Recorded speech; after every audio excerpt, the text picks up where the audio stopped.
The playoffs are here, and you can predict the action all the way to the finals with FanDuel Predicts. Predict the spread, the total points, and even the game-winning moments that make the playoffs. Sign up and get a $25 bonus with FanDuel Predicts. Offered by FanDuel Prediction Markets, LLC, a registered futures commission merchant. 18-plus bonus is non-withdrawable and expires 7 days after receipt. Trading derivatives involves significant risk and may not be suitable for all investors. Manage your activity with their consumer protection tools. Restrictions apply. See terms at FanDuel.com/predicts/bonus-offer-terms. Listen, all you New Yorkers. Taxi. Okay, man, we're looking around. This is the 77 WABC minicast. I did want to talk about this. This was a big story last week. And, you know, I mean, the way stories go, it could be the huge story of the week. And then the next week, it's kind of just gone. People aren't really talking about it anymore. It's this Chud the Builder thing. Dalton Etherly is his real name, Dalton, because just calling him Chud, that seems silly. And this definitely isn't a silly circumstance that everyone's dealing with. I'm definitely not going to get into the is he right or wrong about this. You know, everyone has their own ideas about this guy and what he's been doing. If you don't know, I don't know what rock you've been under, but obviously he's been walking around and dropping N-bombs on black people as he walks through certain cities, towns, and whatnot. A lot of racial epithets and racially based insults.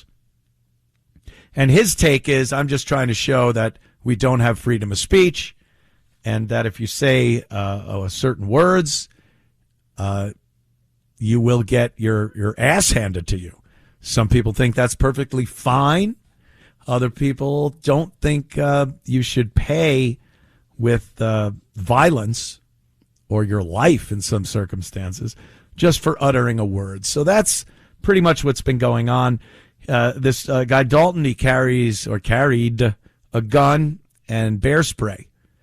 And whenever anyone would get so offended at what he's saying to the point where they felt they ought to hit him, he would use the bear spray on him. And last week, he felt that somebody started beating on him, actually throwing punches at him. And he pulled out a gun and shot the man that he said was assaulting him. It's all alleged at this point. We really don't have all that much information on this. It's very sparse. I haven't heard any witnesses. I've heard from him. There's a audio recording of Dalton speaking to the cops because he inadvertently shot himself while he was trying to shoot the offended gentleman that was punching him, all alleged. So he talked to the cops, which, if there's any lawyers listening, you know what I'm going to say. What are you doing? What are you doing? I don't care how right you feel you are in a circumstance, a legal situation. You don't say anything. You do not say a word to anybody. Lawyer. That's what you say, lawyer. I want to speak to my lawyer. Because even if you're saying things that you think are advantageous to a case that you are definitely going to have in the future, they can turn things around. The prosecution can take anything you say, can and will be used against you in a court of law. That's very important. Not only it can, or it might, or this, it will. Well, I didn't say anything that doesn't make me look anything but innocent. Oh, really? How about that? Because the prosecution has a completely different take on what you said, whether it's your alibi, your excuse for doing what you did, how you did it, why you did. All this stuff can and will be used against you in a court of law. So keep your trap shut. Also, the self-defense aspect of this whole thing, because this is really what it's all about. Dalton, I believe, will try to say this was self-defense in a court. And once you do that, you're pretty much saying you did it.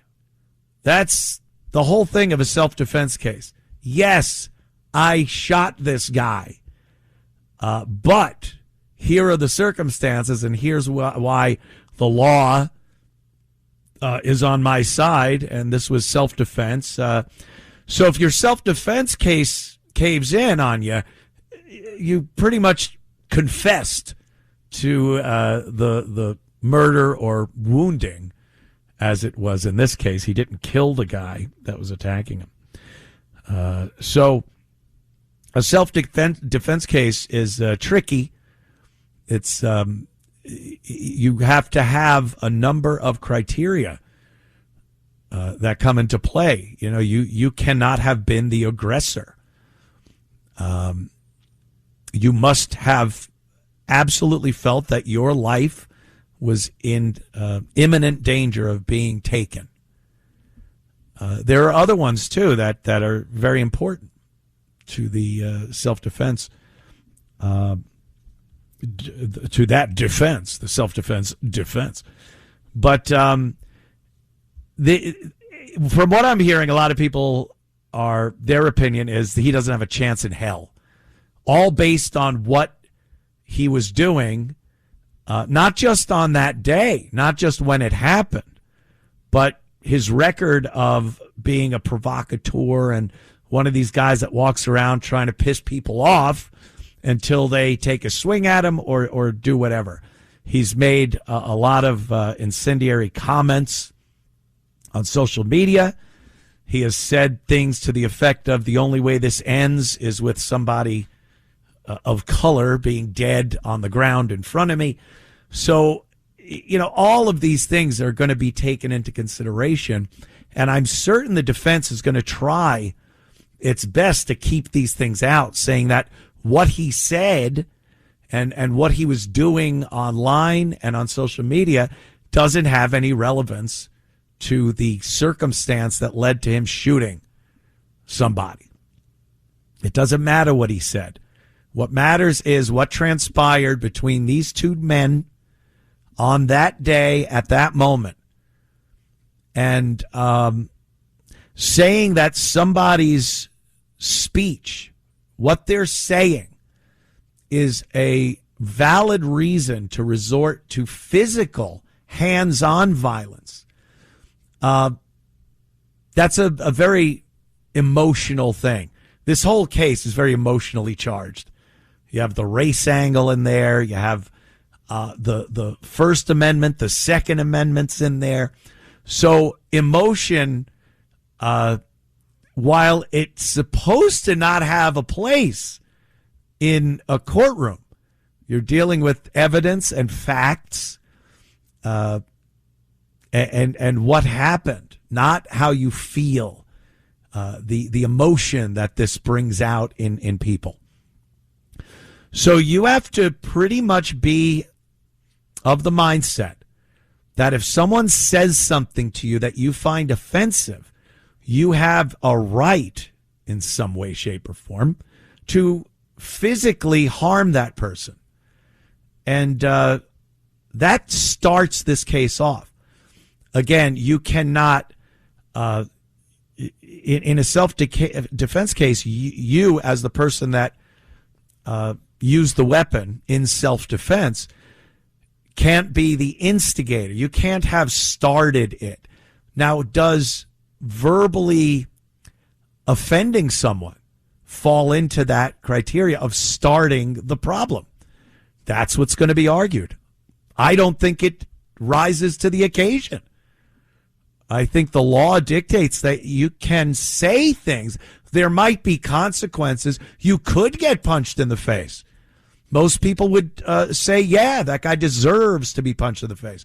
But legally, does that person have a right to punch you after you've just said something that offends you? That's the big, big part of this, because that's what started the whole thing between these two men that ended with Dalton shooting the guy.